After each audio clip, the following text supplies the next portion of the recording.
Welcome to another episode of Healthcare Connections podcast, powered by Healthcare Compliance Pros. I am your host, Jeremy Winn. Our purpose for this podcast is to introduce you to key topics and experts in the healthcare industry to ensure you have what you need to successfully manage your practice. Please subscribe and follow us on our social media channels to make sure you don't miss any new episodes. If you have recommendations for guests or topics for this podcast, email me at jwin@hcp.md. With that, enjoy this episode of the Healthcare Connections podcast. Hello and welcome to another episode of the Healthcare Connections podcast. I'm your host, Jeremy Winn, the Director of Sales here at Healthcare Compliance Pros. We've got a return guest with us today. We got Chad Schiffman. He's the Director of Compliance and Risk Management here at Healthcare Compliance Pros. And more informally, we know him as the bouncer here for HCP. So welcome, Chad. Excited to have you on again. Yeah, Jeremy, excited to be back. Awesome. So this is going to be unique. We're going to do a two-part series here, Chad and I. And this first part, we want to talk about a recent settlement that just came out from HHS. There's a lot of great information in there that I think will be helpful for our listeners. And then we're going to follow that up with a part two. We're anticipating and awaiting some additional comments to come out on the proposed security rule change. So we're going to spend some time on that. Once those comments come out, we're going to jump back into that and follow up on the settlement conversation today and how that ties into some of the security rule changes and updates there. So, Chad, we're excited to get started on that. Absolutely. Looking forward to it. I think one of the most fascinating things with this particular incident is it's a report that happened back in January of 2020 when the report was submitted from an incident that happened in June of 2019. So pretty obvious that HHS and OCR is still getting caught up on what appears to be a backlog of these types of incidents. Absolutely. Yeah, that's what, 5 to 6 years ago now. And, that's even pre-COVID when they first, I guess, when it happened. And that seems like forever ago. Right, back when Trump was here during his first administration. That's true. And here we are on his second, or as he might have you think, the third. It's interesting. So with this settlement, so there's a health network. They settle with HHS, OCR in the amount of $600,000, and it was due to a phishing attack that resulted in a breach. So you kind of gave us the timeline of when this really started, but jump into what resulted in this, what led up to it, and then if you could give us some insight on what some of the violations were. Yeah, so apparently there was a breach back in June of 2019 where a phishing attack compromised 45 email inboxes of or email accounts, I guess, of some employees within this organization. And as part of that, they recognized that just under 190,000 individuals' information, or EPHI, was compromised. Oh, wow. Which a significant amount. So it impacted, names, addresses, dates of birth, driver's license numbers, even social security numbers, diagnoses, some lab results, medications, treatments, just all sorts of health and financial information. So really significant breach resulting from a phishing attack. The violations that OCR cited were both for privacy, security, and breach notification. So really it hit all three parts. On the privacy side, it was due to failing to disclose PHI only as permitted or required under the privacy rule. So they're saying that was a violation there of the privacy rule. And then there was a second one with the failure.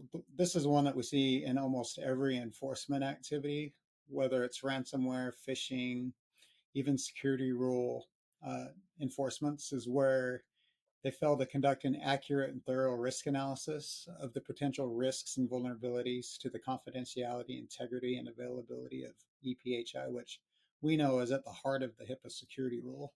Yeah. I think one of the biggest things there is organizations may conduct a form of a security risk analysis, but they often forget to include all sources of EPHI. Yeah. That seems to be a really big deal right now. And then the third was they didn't have timely notification to HHS when submitting their breach. They were beyond that 60-day window. That again, that's actually something that we're expecting or has been proposed anyway to be updated and even be a shorter time frame. So Yeah. something we're monitoring there. Yeah. Okay. I appreciate that. And I Yeah. found this interesting. So, the acting director of the OCR, and hopefully I get his last name right, Anthony Archival. Um, you called this a mic drop moment. Yeah, for sure. So I want to read that because I think if you with all your experience, if you're calling this a mic drop, I think it's important for everybody to hear it. But he said hacking is one of the most common types of large breaches reported to OCR every year. Mhm. And then here's the mic drop.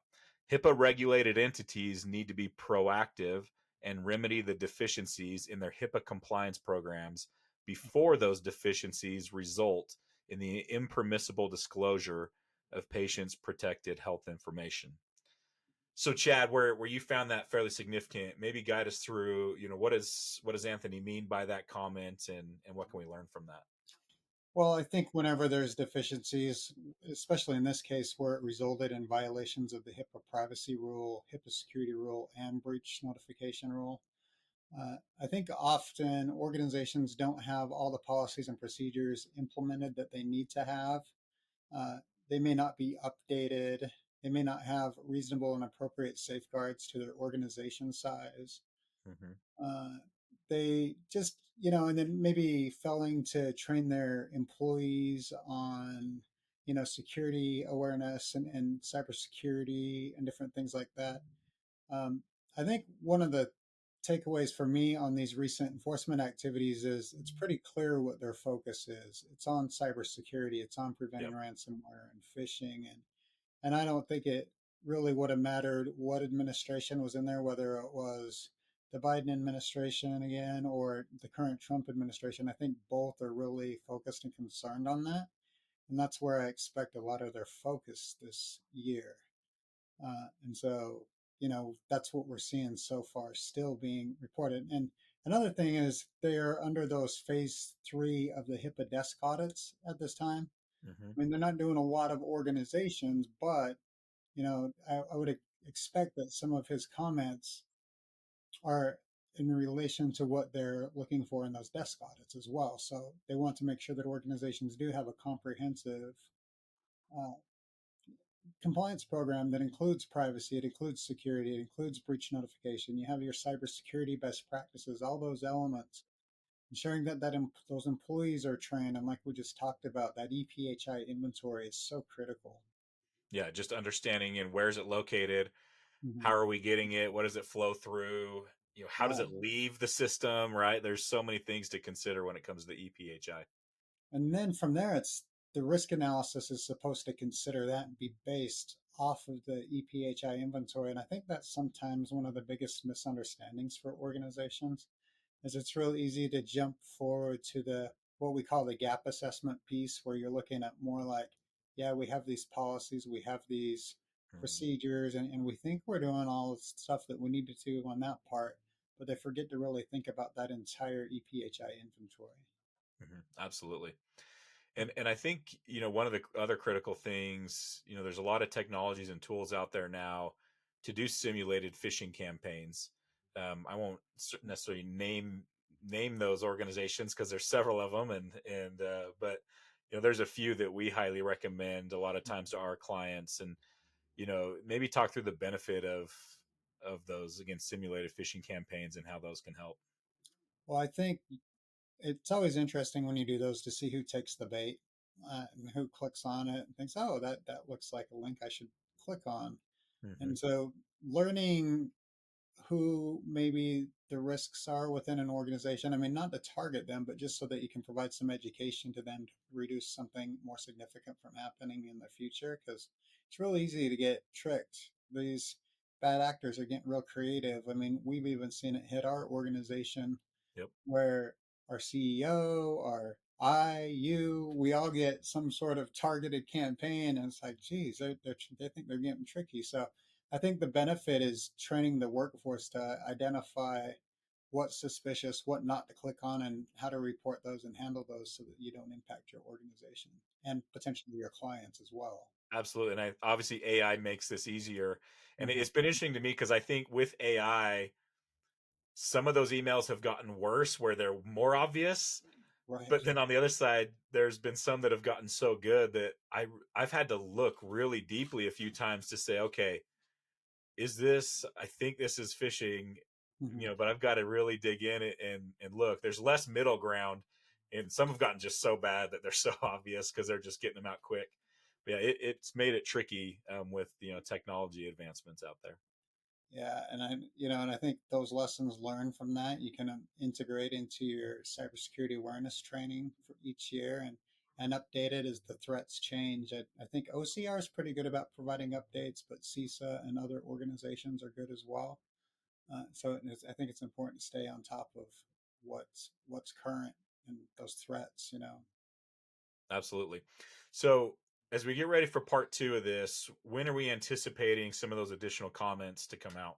Anytime now. I mean, they're reviewing all the comments. That's one of the things that we do know, and so I wanted to it's interesting timing because we're getting through April right now, and it seems like towards the tail end of April is when some of these comments start to come out from HHS historically.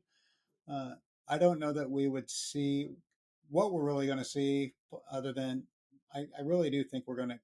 I don't know if I to call it my tinfoil hat again would be simply a lot of cybersecurity focus. I don't know that certain provisions that were proposed can possibly be implemented, Yeah.